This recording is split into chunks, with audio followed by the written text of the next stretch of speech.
Hello my dear student, I hope you all are doing good. Today we are going to discuss about the moral development and this is presented by me Anamika. If you are finding my videos are informative, then don't forget to like and share. So in this chapter we are going to discuss about what is moral development, what are the we also discuss about the two theories of moral development. नैतिक विकास की दो सिद्धांत है हमारे प्याजे और Kohlberg ने दिए हैं, हम उनके बारे में भी बात करेंगे. मोरल डेवलपमेंट क्या होता है? मोरल डेवलपमेंट को आप डिफाइन कर सकते हो कि जिसमें बच्चा अपने बिहेवियर और अपने एटीट्यूड को ऐसे मॉडिफाई कर सके जो हमारी पूरी सोसाइटी के लिए या हमारी जो मूल्य शिक्षा है उस पर खरा उतरे.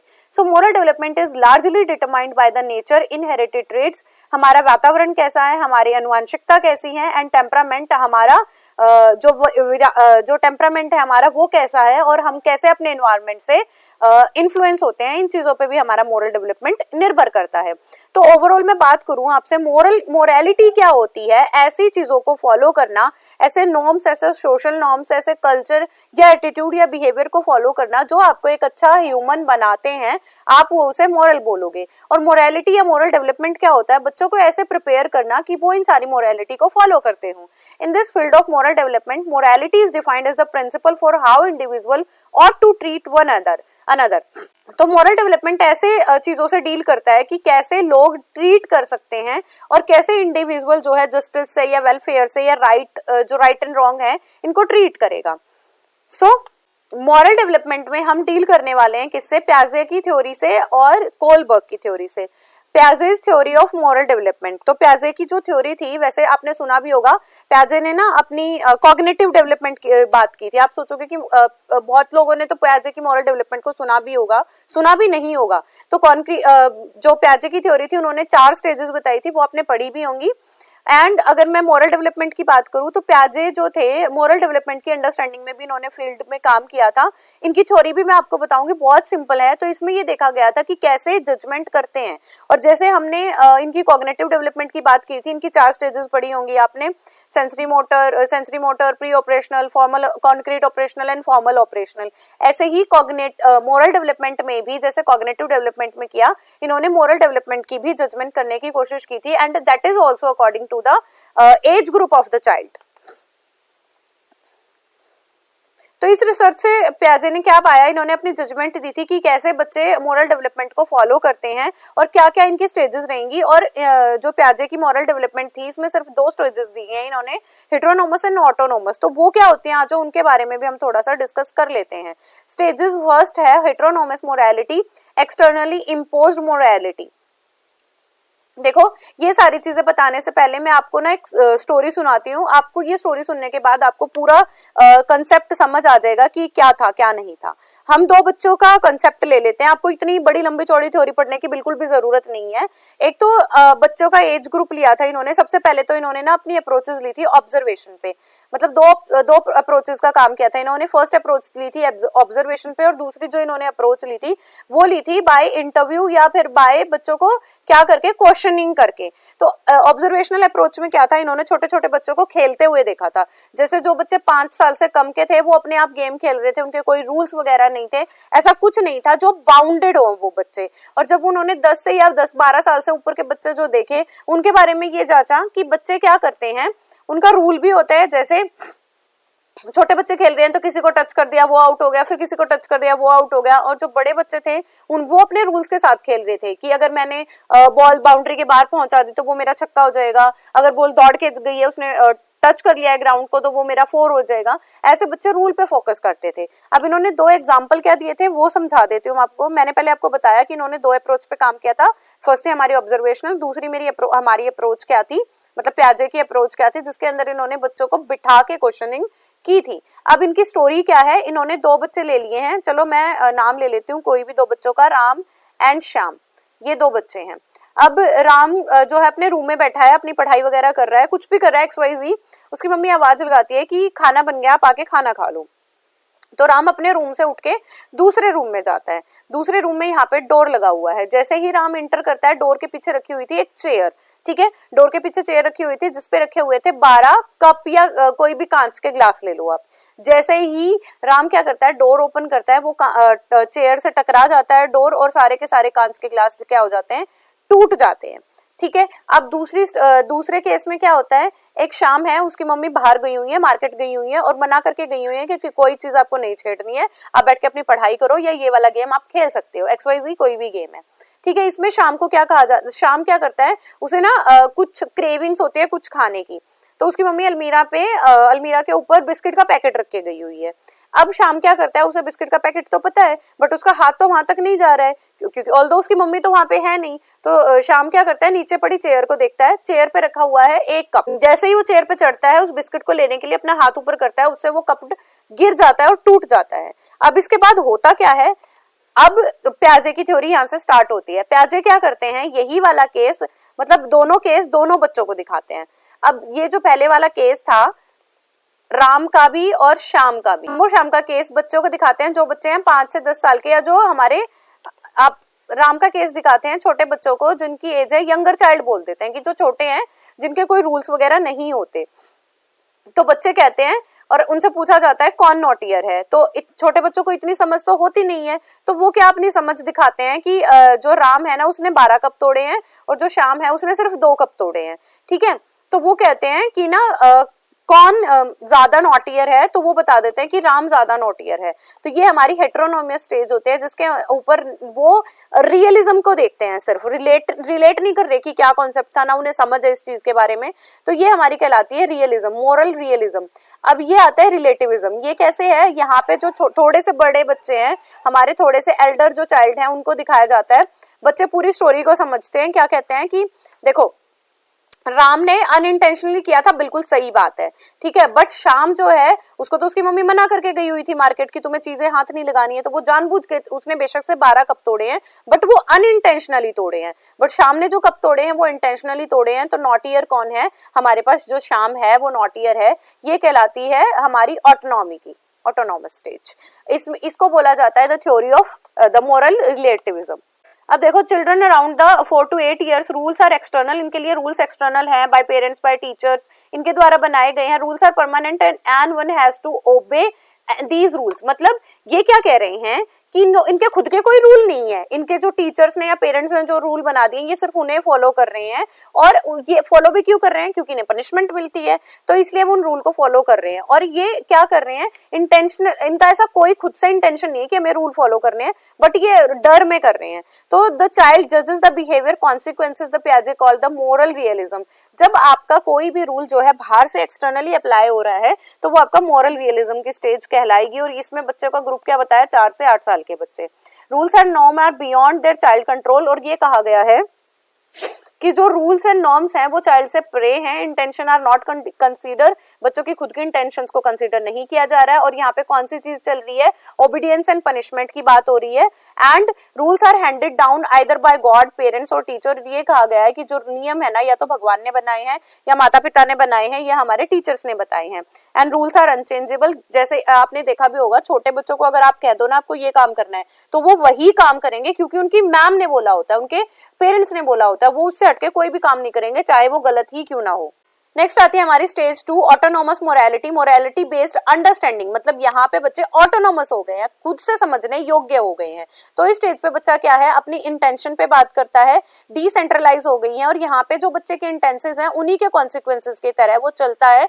तो रूल्स आर नॉट परमानेंट, वो फ्लेक्सिबल हो सकते हैं। और यहाँ पे जो कंसेप्ट हो रेसिप्रोसिटी की बात आती है, रेसिप्रोसिटी का मतलब आप इसका अल्टरनेटिव ढूंढ सकते हो। तो यहाँ पे मोरालिटी क्या है, रिलेटिविज्म की। जैसे मैंने आपको एग्जांपल दिया कि उन्होंने नॉटी किसको बताया, शाम को बताया, क्योंकि उन्होंने ये रिलेट कर पाए कि इसने इंटेंशनली काम करके कब तोड़े हैं, तो हम उसे मोरल रिलेटिविज्म की तरफ पढ़ सकते हैं।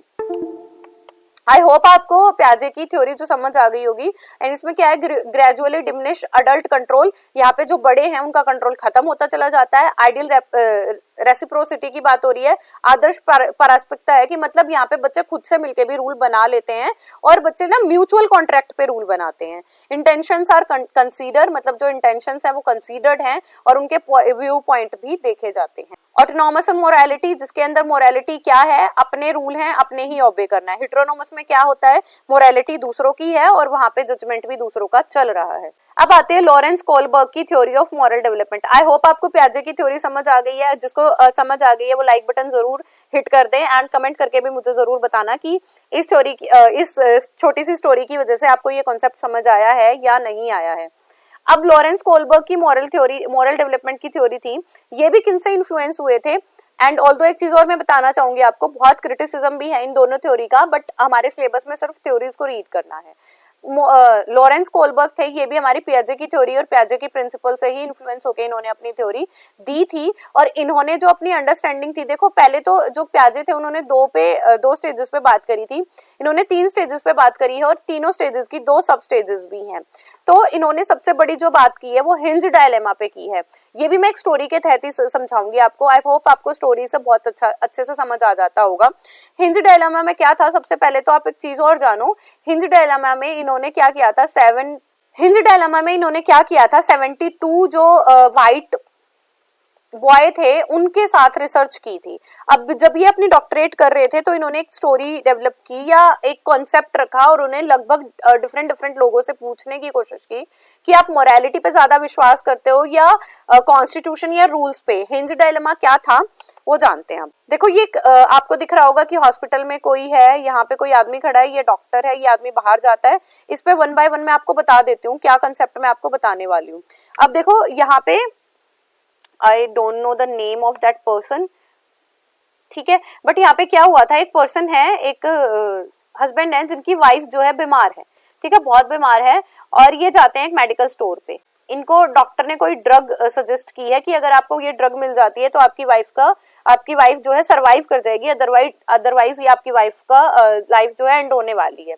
तो ये मेडिकल स्टोर पे जाते हैं, तो जो ड्रग डीलर होता है वो उस ड्रग की, जो उस टाइम पे ये बीमारी चली हुई थी तो बहुत हाई रेट कर दिया था उन्होंने, मतलब आई डोंट नो कि 10 गुना 15 गुना कितना गुना कर दिया था। और जो वो पर्सन था ना वो काफी पुअर था, बट हमें ये जानना है कि वो उस दवाई को नहीं खरीद सकता था, मतलब वो इतना एबल ही नहीं था कि वो उस दवाई को खरीद ले। तो वो मेडिकल स्टोर पे जाता है, वो दवाई मांगता है पर वो नहीं देता, वो उससे रिक्वेस्ट भी करता है कि आप मुझे ये प्लीज ड्रग दे दो, बट वो नहीं देता क्योंकि उसे तो पैसे कमाने हैं। अब दूसरा कॉन्सेप्ट क्या आता है सामने कि जब भी वो उसको नहीं दे रहा है तो वो शाम को जाता है, उस ड्रग को चोरी कर लाता है और अपनी वाइफ को दे देता है। अब क्या किया था कोलबर्ग ने कहा था, 3 सिचुएशन रखी थी, 3 सॉल्यूशंस बताए थे इसके, कि सबसे पहला तो है स्टील करना ही बुरा है, चोरी करना पाप है, तो आपको चोरी करनी ही नहीं चाहिए, ये स्टेज थी उसके पास। दूसरी स्टेज थी कि हाँ वो ड्रग को स्टील कर ले एंड आफ्टर दैट अपने लॉ के पास जाए और सरेंडर कर दे कि ठीक है भाई मैंने चोरी करी है, आप मुझे पकड़ लीजिए। तीसरा क्या था, उन्होंने क्या दिया कि उसकी वाइफ भी ठीक हो गई है, वो पकड़ा भी नहीं गया है, तो अपनी दोनों जने अपनी हैप्पी लाइफ बहुत आराम से जी रहे हैं। तो ये कॉन्सेप्ट इन्होंने क्या कहा था कि ये जानना चाहते थे कि लोगों के पॉइंट ऑफ व्यू क्या है मोरालिटी को लेके। तो मैं आपको 3 स्टेजेस भी बता देती हूँ। देखो यही स्टोरी थी, ये बीमार हैं, ये जाते हैं बाहर, ड्रग डीलर से बात करते हैं पर वो ले नहीं पाते तो वो जाते हैं और चोरी कर लेते हैं और उनकी वाइफ को दे देते हैं, तो उनकी वाइफ बिल्कुल ठीक हो जाती है। अब बात स्टेजेस की बात करूं तो क्या थी, 3 मेन स्टेज थी इनकी और हर एक स्टेज के साथ 2 हमारे पास सब स्टेजेस भी हैं। तो पहली स्टेज है प्री कन्वेंशनल मोरालिटी। अगर आपसे कोई पूछे कि सबसे मोरालिटी लो कौन सी है तो आप ये बता भी देना कि मोरालिटी सबसे लो हमारी प्री कन्वेंशनल मोरालिटी में ही है, जो हिंदी मीडियम के बच्चे हैं बेटा आपको इन्हीं से करना पड़ेगा। यहाँ पे है ओबीडियंस एंड पनिशमेंट, मतलब अगर आप ओबे करते हो तो आपको कोई पनिशमेंट नहीं मिल रही और अगर आप ओबे नहीं करते हो तो आपको पनिशमेंट मिलेगी ही मिलेगी। एंड सेकंड हमारा इंडिविजुअलिज्म एंड एक्सचेंज। यहाँ पे आप इंडिविजुअल की तरह काम कर रहे हो या दूसरों से चीजें एक्सचेंज करके कार्य कर रहे हो। दूसरा आता है हमारा कन्वेंशनल स्टेज, जिस स्टेज पे मैंने क्या बताया था आपको कि यहाँ पे वो चोरी भी कर ले बट अपने आप को सरेंडर कर दे। गुड इंटरपर्सनल रिलेशन, यहाँ पे बात बताई गई है good boy and bad boy की, आप कैसे अच्छे रिलेशनशिप एस्टेब्लिश कर सकते हो। दूसरा मेंटेनिंग द सोशल ऑर्डर, कि आपको अच्छे रिलेशनशिप भी बनाने हैं और इसके साथ मोरालिटी भी बना के रखनी है दूसरा आपको अपने सोशल नॉर्म्स को भी बना के रखना है। तीसरा स्टेज आता है हमारा post conventional stage. Post conventional पे हमारी मोरालिटी यहाँ पे सबसे लो थी, हमारे यहाँ पे नॉर्म्स या सोशल रूल्स सबसे हाई थे और यहाँ पे मोरालिटी बहुत हाई है और रूल्स जो हैं लो हैं। यहाँ पे कह रहे हैं social contract and individual right, ये कह रहे हैं कि जो हमारे सोशल कॉन्ट्रैक्ट या रूल्स बनाए गए हैं ना वो आम जनता के लिए ही बनाए बनाए गए हैं तो इनको ज्यादा रिजिड नहीं होना चाहिए, सिचुएशन के अकॉर्डिंगली आप इन्हें चेंज कर सकते हो। दूसरा यूनिवर्सल प्रिंसिपल, और यूनिवर्सल प्रिंसिपल का क्या मतलब है, हमें मोरालिटी पे ही फोकस करना है, हमें ये देखना है कि उस टाइम पे सबसे ज्यादा नीड किस चीज की थी, वो तो किसी और को पैसे से कमा लेगा, मतलब वो तो अमीर किसी और को दवाई बेच के हो जाएगा, बट यहाँ पे उनकी वाइफ की जिंदगी का सवाल था, तो हमें मोरालिटी पे ही फोकस करना चाहिए। तो यही कोलबर्ग ने कहा था, 3 स्टेजेस थी, pre conventional, post conventional, sorry pre conventional, conventional and post conventional. Pre में मोरालिटी बहुत लो है, सोशल ऑर्डर बहुत ज्यादा है, पोस्ट कन्वेंशनल में मोरालिटी बहुत हाई है, और क्या है हमारे पास सोशल नॉर्म्स को बिल्कुल ये कहा गया कि रिजिड नहीं होना चाहिए, लोगों के लिए बनाए गए तो लोगों के द्वारा ब्रेक भी कर दिए जा सकते हैं। तो कोलबर्ग की क्या था, पूर्व कन्वेंशनल, पूर्व पारंपरिक अवस्था, और दूसरा था हमारा पारंपरिक स्टेज ऑफ प्रेज, यहाँ पे या तो गुड बॉय बैड बॉय का जो मैंने आपको कंसेप्ट बताया, stage of respect for the society, आपको अपने समाज की जो चीजें हैं वो बना के रखनी है, और पहले में था आपको दंड मिलेगी या तो फिर आपको ईगो सेंट्रिज्म की बात करनी है। तीसरे में था पोस्ट कन्वेंशनल, जिसमें आपको स्टेजेस ऑफ सोशल कॉन्ट्रैक्ट, आप सामाजिक चीजों पे ही बात करोगे, मतलब आप मोरालिटी पे ही बात करोगे, आप लोगों के लिए रूल है, आप लोगों के द्वारा ही बनाए गए तो आप तोड़ भी सकते हो। And stages of discretion, which means आपको बुद्धि से, दिमाग से काम लेना है कि आप क्या कार्य करोगे। अब आता है, आई होप आपको ये कोलबर्ग की भी मॉरल डेवलपमेंट की स्टोरी समझ आ गई है। अगर ये स्टोरी देखो, ये डायलेमा तो हिंज के द्वारा ही दिया गया था, हिंज डायलेमा ही बोलते हैं इसे, और इसके बाद भी बहुत सारी मतलब क्रिटिसिज्म हुआ है कि सिर्फ लड़कों पे ये चीजें की गई, लड़कियों पे क्यों नहीं की गई, ऐसी बहुत सारी बातें हुई हैं इसके बाद, बट हमारे सिलेबस में जो है कोलबर्ग की थ्योरी है, तो आप इसे अच्छे से कर लो, और स्टेजेस के नाम भी आपको जरूर से याद रखने हैं। अब बात आती है role of parents and teacher in moral development, बच्चों में नैतिक विकास करने में माता पिता या शिक्षकों की क्या भूमिका है। तो फर्स्ट है warm relationship with children, parents को और टीचर को ये चाहिए कि वो अच्छे रिलेशनशिप एस्टेब्लिश करे, बच्चों से रैपोर्ट फॉर्म करे, अच्छे संबंध बनाए कि बच्चे उनसे क्या कर सके, बात कर पाए। दूसरा इंडक्टिव डिसिप्लिन, इसके अंदर है बच्चों को इनकरेज करना है कि जो डिसिप्लिन है वो उनके बिहेवियर में ही आए, और पेरेंट्स को भी ये इनहेंस कराने की कोशिश करनी है। पेरेंट्स एंड टीचर को एज अ रोल मॉडल होना चाहिए, क्योंकि जो बच्चे हैं वो अपने पेरेंट्स को और अपने टीचर को इमिटेट करते हैं, इमिटेट का मतलब होता है कि नकल करते हैं वैसे ही, तो अगर वो रोल मॉडल की तरह एक्ट करेंगे तो हमारे बच्चे भी उतने ही मॉरल बन जाएंगे। Organising school assembly and morning assembly, बच्चों को एक अच्छा प्लेटफॉर्म ये है कि सुबह सुबह बच्चों को अपने मॉर्निंग असेंबली में कलेक्ट किया जाए, कुछ डिस्कशन किया जाए, टीचर्स या प्रिंसिपल उन्हें एड्रेस करे, तो बच्चे ज्यादा पार्टिसिपेटिव होकर अपनी मॉरल वैल्यूज की तरफ बढ़ेंगे। इसके बाद आता है emotional support and freedom, which means parents और टीचर्स को बच्चों को इमोशनल सपोर्ट देते रहना है उनकी एक्टिविटी में, उनके एटीट्यूड की तरफ, और उन्हें अपॉर्चुनिटी प्रोवाइड करनी है कि वो नई नई दुनिया को खोजें और लोगों के साथ थिंकिंग शेयर करें और उनसे उनके बारे में जानकारी ले सके, किसके बात में, मोरल डेवलपमेंट के कंसेप्ट। साथ है हमारा ऑर्गेनाइजिंग को करिकुलर एंड सोशल एक्टिविटीज, ऐसी एक्टिविटीज अपने स्कूल में जरूर से कंडक्ट करानी है, को करिकुलर एक्टिविटी, क्योंकि जब भी बच्चे को करिकुलर एक्टिविटी परफॉर्म करते हैं तो वो एक दूसरे से जुड़ जाते हैं, एंड यही को करिकुलर एक्टिविटी उन्हें मोरल डेवलपमेंट की तरफ अग्रसर करती हैं। Reflection on concern of for moral issues, और ऐसे रिफ्लेक्ट करना है कि जो उनके कंसर्न है, मोरल इश्यूज के जो कंसर्न है, बच्चे उस पर भी फोकस कर पाए।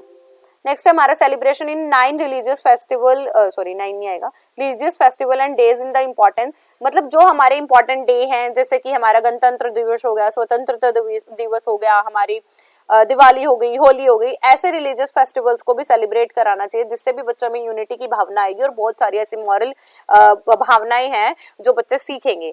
Engage the child in the social community, और हमें ऐसी चीजें करानी है कि बच्चा डेमोक्रेटिक होकर काम कर सके, प्रोजेक्ट वर्क करा सकते हो आप, सोशली बच्चा कनेक्ट कर सके, तो सोशली वैल्यू भी बच्चे के अंदर जरूर से इनहेंस होंगी। नेक्स्ट आता है role of peers at adolescence stage, अब किशोर अवस्था में पहुंचने पर साथियों की क्या भूमिका है, कैसे बच्चे अपने फ्रेंड से इन्फ्लुएंस हो जाते हैं।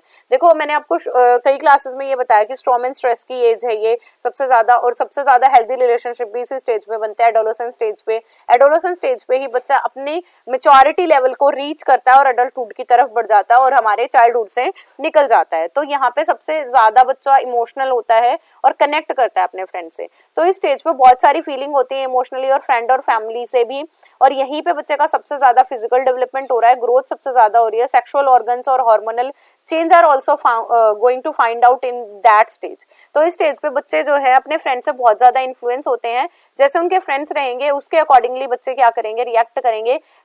फ्रेंड्स से रिएक्ट करेंगे, फ्रेंड्स जैसे अगर बच्चे जो फ्रेंड्स होंगे फ्रेटर्निटी की भावना होगी, भाईचारा होगा, अच्छे कॉपरेट करना सीखेंगे, उनसे सह सहयोग सीख सकते हैं, अहिंसा की भावना आएगी। तो ऐसी बहुत सारी मोरालिटी है, इंटीग्रिटी है, पंक्चुअलिटी है, डिसिप्लिन है। जैसे उनके फ्रेंड्स होंगे वैसे ही बच्चे इन्फ्लुएंस भी होंगे। तो बच्चों का पॉजिटिव इम्पैक्ट भी पड़ सकता है, नेगेटिव इम्पैक्ट भी पड़ सकता है। बच्चे इन्फ्लुएंस होते हैं और पीयर एंड फैमिली के साथ वो अच्छे कनेक्शन का अच्छा होता है। और इसी स्टेज में सबसे ज्यादा कनेक्टिवनेस होने की वजह से पीयर्स का सबसे ज्यादा इम्पैक्ट पड़ता है एंड वोकेशन भी बच्चे अकॉर्डिंगली ही चूज करते हैं। अडोलेसेंट यूजुअली मेक फ्रेंड्स, उनका बैकग्राउंड वगैरह बहुत चीजें जाने बिना उनको फ्रेंड्स बना लेते हैं। उनके सिमिलर गोल्स हो जाते हैं, इंटरेस्ट सेम हो जाता है, टेस्ट सेम हो जाता है, हॉबीज सेम हो जाती हैं। और फैमिली से ज्यादा कंफर्टेबल बच्चे किनके साथ रहते हैं, अपने फ्रेंड्स के साथ रहते हैं। एंड इसी से उनका इम्पैक्ट पड़ता है ड्रेसिंग स्टाइल पे, उनके चॉइसेस पे और उनकी प्रेफरेंसेस पे। तो इस एज में सबसे ज्यादा इम्पैक्ट हमारे फ्रेंड्स का पड़ रहा है और मेट्स का पड़ रहा है, क्लासमेट्स वगैरह।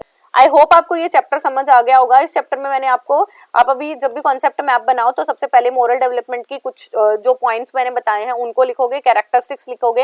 एंड आफ्टर दैट मैंने आपको पियाजे की थ्योरी बताई है मोरल डेवलपमेंट की, एंड देन कोलबर्ग की। कोलबर्ग में याद रखोगे हिंज डायलेमा था और यहाँ पे आपकी दो स्टेजेस थी, ऑटोनोमस और हेट्रोनोमस। इन दोनों को याद रखोगे, कैसे क्या क्या बच्चा काम करता है। जो हमारी हेट्रोनोमस होती है वो रियलिज्म होती है और ऑटोनोमस होती है वो रिलेटिविज्म होती है। इन दोनों का भी ध्यान रखोगे। और रेसिप्रोसिटी बताइए मैंने एक, और हेंज डायलेमा आपको बताया। हेंज डायलेमा के अंदर मैंने आपको 3 स्टेजेस, मेन स्टेजेस बताई हैं एंड आफ्टर दैट हर एक पे 2 सब स्टेजेस हैं। तो उनको भी आप लिख के जरूर से याद कर लें। So it is all about our today's topic. Keep going, keep growing and keep learning my dear students. Don't forget to like and share. Bye bye, take care.